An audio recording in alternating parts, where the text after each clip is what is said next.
I had a particular situation happen to me. I was chasing my 7-year-old grandson on the beach up in Wisconsin, and man, all of a sudden, everything turned white. I mean, white. I says, "Hey, what's going on?" And my chest was bothering me, and I lost windage, and everybody came to me, "What's wrong?" And I virtually almost went down to my knees, and I said, "I need to rest," but everything was spinning. I really believed I had some type of seizure or heart attack. So immediately everybody was concerned about me, and that's the first time that happened. And I ended up going to the doctor immediately, and I had every conceivable test done to me in a period of a week because it was high priority. They call it stat.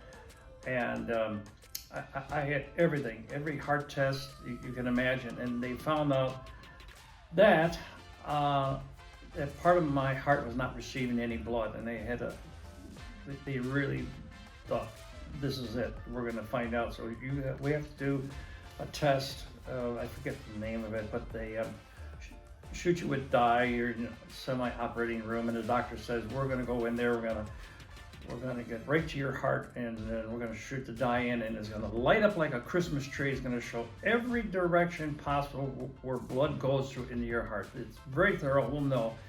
But they told me that there's a good chance, based on all my previous tests, that if there is this problem, they have to reserve an emergency operating room and give me open heart surgery. So I said, "Are you kidding me?" He says, "No, based on all the other tests that we have, and we completed every test for you." I said, "Oh, this is it." So I was running pretty scared, and this test was going to be done within a few days. And so I had a prayer meeting over there at St. Isaac Joe's in Hinsdale. Chris Gomez, we became very good friends, started this men's prayer group, and it was my turn to say something about what has transpired with me over recent times and what we talk about and pray about. And I told him about my story about my heart situation, how serious it was.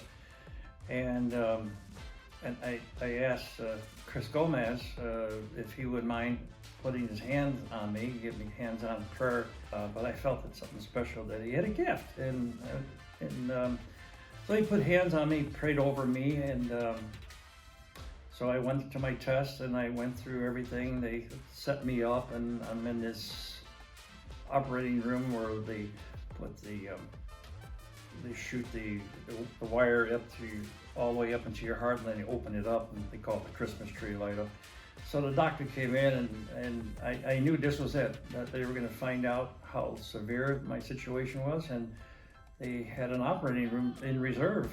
He came in, and he said, "Are you ready, Russ?" I says, "Yeah." And he was all gowned up and everything. There were like 4 or 5 people in the room. And he says, "Okay, here we go." And boom. And he said, "You want to see the screen?" I said, "No, that's okay. I'll leave it up to you." And so they're looking at it and looking at it. I hear noises. I says, "Okay, waiting to hear the word. The worst thing you want to hear is we got to move you to the operating room." So I'm praying to the Lord, and all of a sudden, he takes his gloves off. He says, "We're done here." Those are his exact words. "We're done here." And I said, Doc, where am I going? What am I doing?" He says, "You're not going anywhere. You're going home." I said, "What do you mean?" He said, "I don't understand it. According to all the tests that I've seen, that part of your heart that was not getting any blood," he says, "everything's fine. I don't know why you're even here." That was his words. "I don't even know why you're here." I said, "Well, how can it be with all those tests?" He said, "Well, I can't explain it, but hey, thank goodness that you're okay. Get out of here, get dressed." So I remember praising Jesus and thanking Chris for putting hands on me. Matter of fact, my late wife had a severe knee problem, and she had surgery on it. And he came over, and I said, "Chris, you got to put hands on my wife, Carol." And this was like 3 years ago. And he prayed over her. But my wife immediately said that she had a good percentage of her pain was gone, and it stayed away.